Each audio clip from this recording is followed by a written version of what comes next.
to go into the green room with Jimmy Savile and the Wombles? Well, I can.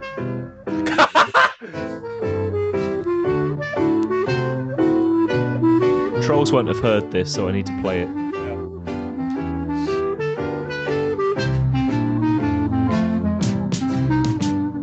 Underground, overground, wombling free. The Wombles of Wimbledon, come on are we? Making good use of the things that we find, things that the everyday folks leave behind. Welcome to the green room, everyone. Hello. That's the best intro ever. It is. Yeah, well, there was one character that we did want to talk about before we sort of went Do you off mind if I into take the some? ether. Do you mind if I snort some cocaine because it's been a while? Oh, you yeah, you sure. snort away with your cocaine. We wanted to. Jesus. Fat ass Jeez, species. like a Hoover. Fred, you've got a little something on just underneath your, just Underneath my what? yeah, Actually, underneath that- your nose. that is Just a- give it a, What? just underneath your nose. Just Oh. There we go. there we go. Okay, there was one character that we did think that we hadn't mentioned during the show that actually is one of those ones that comes up quite a lot because he is out of time now. He was created in the 1980s. It's sort of nearly 30 years after he was created. Out of time already when he was created. That's a very good point, actually. Yeah, he was at least 10 years beyond where he was supposed to be. And that's Leisure Suit Larry, who is one of those people who really shouldn't work today, and yet you replay those games, and somehow they don't come across as the worst things that have ever happened. Well, the thing is, that depends who's replaying them, because we're saying that, but when I read about Leisure Suit Larry, I remember, let's not get into the specifics, because fuck him, but, everything surrounding the replay games fiasco, and the person whom we don't want to mention the name of, because he's a fucking dickhead who doesn't warrant the attention. Whenever that cropped up in like Rock, Paper, Shotgun and similar online publications, looking at the comment threads, people were going, so the guy who made Leisure Suit Larry is a scumbag? Well, who'd have thought? And, it's as if people think that Leisure Suit Larry was a douchebag. Whereas if you go back and play at least the 3 original games that constitute the original trilogy, it's not that simple. Well, if you turn Larry into a douchebag, those games become completely and utterly unacceptable. They do, and it's an interesting point to bring up Larry, because the fundamental topic for this discussion is characters that we should find unlikable, but for some reason don't. And Larry is a very likable guy. I do, however, recall Ben Chandler, at least on the Blue Cup Tools podcasts, saying that he tried to play Larry 5, and he got to the gynecological exam bit with Passionate Patty and just flat out gave up and said, this is not worth my time. Larry 5 is different. I think if we're going to talk about Leisure Suit Larry, we're going to talk about the 3 first games, because those games have a definite character arc. And of course, the ending of Leisure Suit Larry 3 was brought up by Brian Demodulated on our episode about fourth wall breaking. And he talked about the ending of that game, and the ending, apart from breaking the fourth wall, also highlights Leisure Suit Larry's character arc being completed. He was a guy looking for love in several wrong places, but he was looking for love and he found it. And so the reason that there isn't a 4th game and that the 5th game is so fucking different is that, the story has ended. It has reached a natural conclusion. And Larry has gone from a guy who basically just wanted to have sex with a prostitute in the beginning of the 1st game to realizing that doesn't fulfill him, trying to find an actual date that can turn into a relationship. He gets married. She breaks up. He goes on a cruise. He finds Passionate Patty, falls in love with her, and they live happily ever after. It's actually a quite complex character arc for something that happened so early in the lifespan of what was called then 3D adventure games. It's interesting because the reason that Leisure Suit Larry is now even more out of time than it was back when it was created in the late '80s is because now we have the sensibility of women in gaming being objectified, and certainly Larry has its fair share of that, particularly Absolutely, but I would argue, in the first and in the first game particularly, definitely, you've got a lot of women there who are basically sex objects. I don't think it's as bad in the EGA original as it is in the remake. In the remake they realized that, hey, we can do 256 color cleavage, so let's do that. But think for a minute about a character such as Passionate Patty in the third game. I mean, here's a woman who she is totally confident and relaxed with her sexuality. Isn't that really where we ought to be headed? I mean, the idea isn't that we should detach women completely from sexuality in games. We should make women in games in control of their sexuality, which Patty is. Which is why Leisure Suit Larry 5 fails to the degree that it does, because Absolutely. in Larry 5 she does nothing but get her way with her pussy, really. Well, and it's such a decline. I would argue that 5 through 7 fail for that reason, because from that point on it became more about eye candy. It became more about boobage. In Leisure Suit Larry 7 you are rewarded for getting the most points with seeing the female characters more or less bollock naked. Bollock naked. Well, well, it whatever it has floats your boat. yeah, but the later Larry games do have this sort of they were touted as a return to form, as in it's basically a scoring simulator. You basically meet these women who are nothing more than tits with fetch quests attached to them, and then you go off and find an object, and then you fuck them. I do, however, agree with the original trilogy character arc. It takes a lot for someone with modern sensibilities to get past the first initial, oh my god, what a complete and utter sleazebag. Let's not forget that, and as I mentioned as we started, Leisure Suit Larry was a man out of time already as they began it. In fact, you of course know this, but for our listeners who may not, what happened was that Al Lowe and another couple of guys dusted off this old text adventure game by Sierra called Soft Porn Adventure, and someone went, this thing is so dated it might as well be wearing a leisure suit, and that's where the idea came. Okay, cool.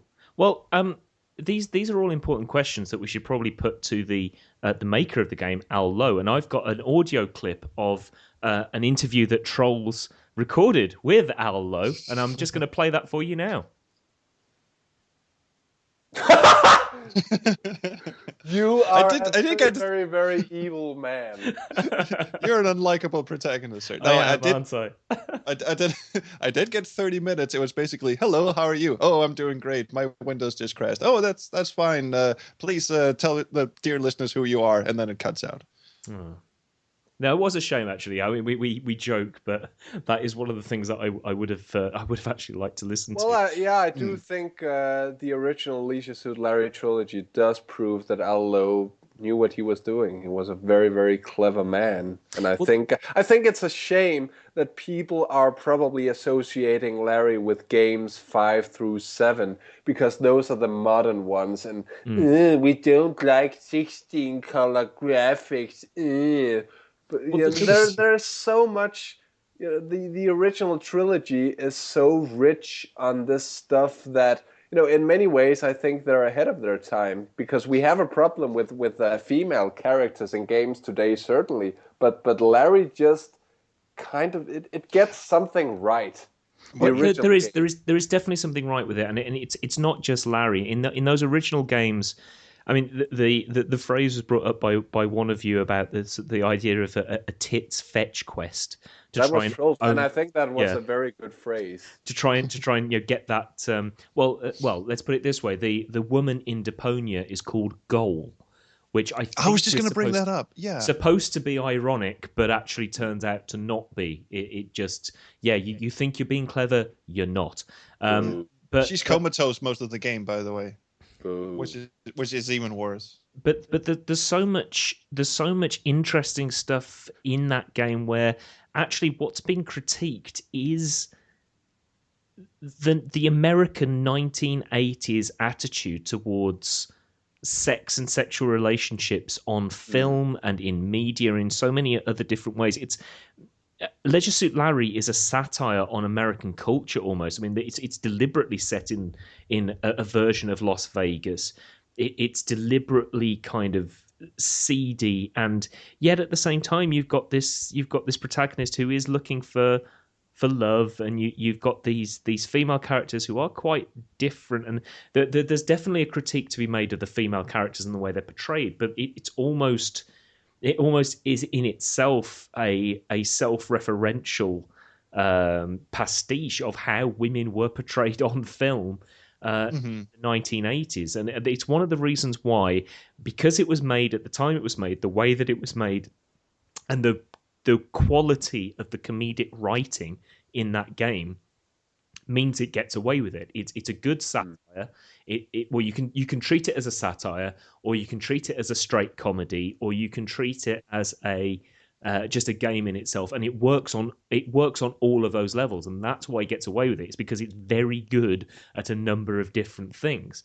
And I mean, I'm an academic, so I spend a lot of my time critiquing things. I critique things like freedom of speech and basic human rights. I critique how useful those things are. Critiquing those things does not mean that I don't believe in freedom of speech or freedom of association. And there are things in those games that are problematic from a feminist viewpoint, but that doesn't make it a bad game or a deliberately offensive game or any of those kind of things. And I think Leisure Suit Larry is a perfect example of how, if you do it at the right time, in the right way, and do it well, you can do something that's quite edgy and at the same time quite mainstream. Quite subversive, in fact. Actually, standing ovation for Dr. Gareth Millward. Holy shit, man! Absolutely, this is the most on point. This was the "I have a dream" speech of backseat designers. Yeah, shit. And we're back down to earth again. And the crowd goes wild. Well, yeah, you're absolutely right. I mean, Larry is not an unlikable protagonist, and what's great about his subversiveness is that you can start out playing the game being this horny teenager, which I assume we all were when we played the first Larry game. I mean, yep. Yeah.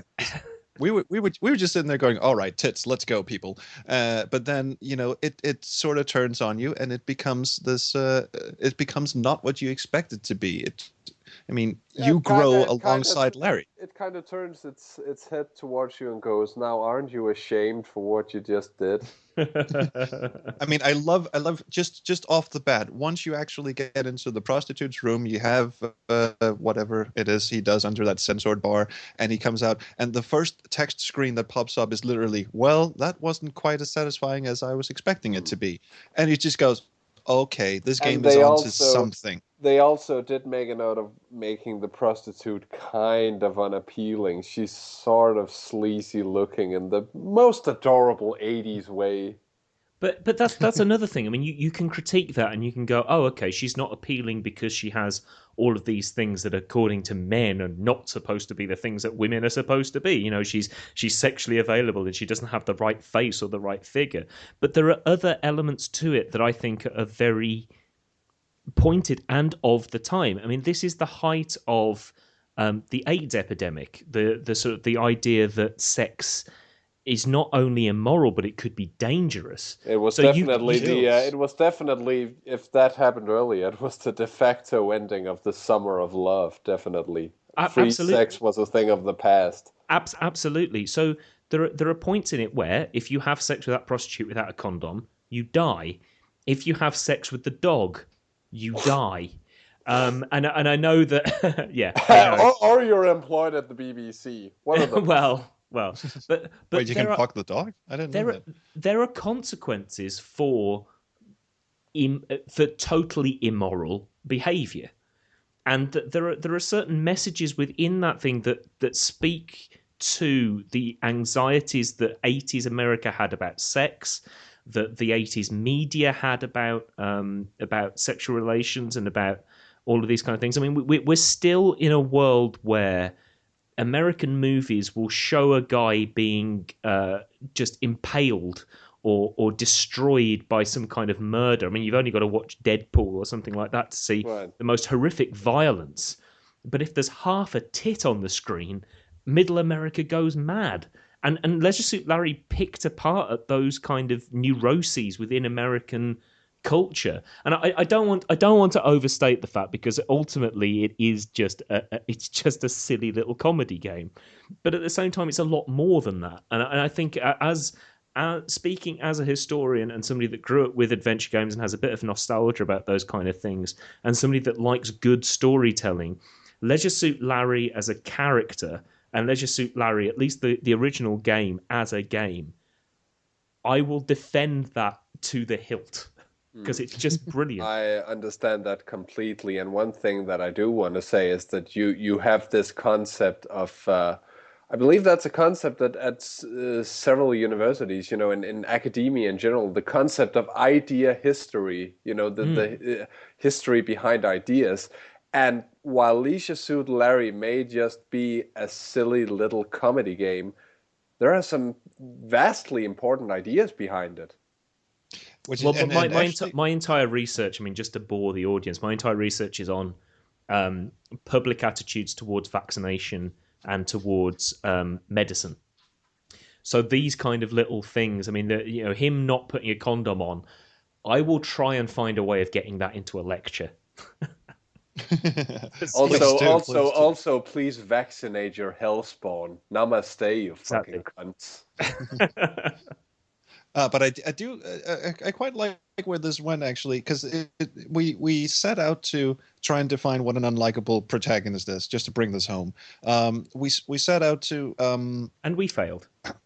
Well, no, but we certainly sat down to try and define what an unlikable protagonist is, and we certainly tried to, or at least succeeded in defining what does not make an unlikable protagonist. Someone who's on the surface seems to be making immoral choices, but the game will, just like in real life, you will suffer consequences for it. I mean, just look at games like Grand Theft Auto that gets a lot of slack for allowing you to pick up prostitutes, have your way with them, and then run them over with your car. And you have a fart button. Not that.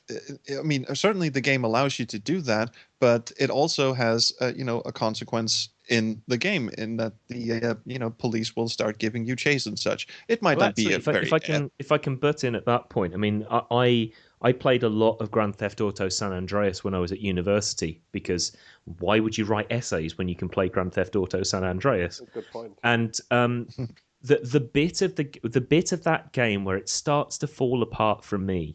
I mean, I enjoy playing the game, but when you're playing through the story of the game, the bit where it falls apart from me is where the protagonist has clearly got out of the ghetto, and while he might have used his in inverted commas, if we're going to take a sort of a middle America moral standpoint, while he might have used his ill-gotten gains for setting up a garage and for setting up various businesses, he has no need to go back to the gangland culture, which he does right at the end. He has no need to do that. He does it because he feels some kind of loyalty to his brother. And at least with the way that the story is told in Grand Theft Auto, I'm left there thinking, going, if I'd been in control of this character, I would have told my brother to fuck off. Regardless of whether it's my brother or not, we've managed to get to the point here where you don't need to do it in the way that you're doing it. And that was the point at which that started to fall apart for me. Well, that's an interesting point, because taking this into account, the entire discussion seems to now revolve around whether or not a computer game has some sort of moral compass attached to it. And you could arguably go the opposite route, devil's advocate, and say that some of the games that we quite enjoy are the ones where there is no moral compass. One of my favorite games, of course, is Carmageddon, where you are literally rewarded for being as antisocial as possible. And that's an incredible release, because you get to sort of I don't know, act out your destructive side with no real world consequence. So there's something to be said for games that allow you to go against moral grounds and not Yeah, have and I'm being a complete and utter hypocrite because I enjoy all of those missions where you go in and shoot a few guys in the head and then come out with whatever loot you need to come out with. And I enjoyed all those missions, but for some reason, it's probably something to do with me now being a sort of a middle class English white guy in his ivory tower. Hashtag not all English middle class white guys. It's a you know, long hashtag. ivory tower. It's a fair one. Um, it was that moment. It's like, well, why? I don't understand why you and your brother would go back into this. Both of you are in a position where you don't need to go back into this, and yet for some reason you are. And it may have been. I think actually Grand Theft Auto might have become a victim of its own success in that it had told the story quite well up to that point, and then seemed to need some kind of MacGuffin to get them back into the gangland warfare. Mm-hmm. Do it quite well enough. But I've broken your flow, troll. So My throat, ouch. Ooh, I'm the one that can't pronounce things this week. maybe we should end on that note since Troll's throat is broken. Well, I actually think everything that needs to be said has been said. There's nothing wrong with. I mean, okay, let me end on this one. The fundamental difference between an unlikable protagonist and an unlikable player are two very different things. Very true. You have, if you're an unlikable player, inverted commas once again, an unlikable player, that means you are actively doing something antisocial, and the game will either reward or just plain out, allow you to do that. Countergeddon, fantastic example of that, because you get to do something that you would never ever get away with in real life. In fact, you're being rewarded for it. So that's just acting out. I'm not going to say fantasy, but that's just acting out impulses. Let's see what happens. This I would never get to do this in real life.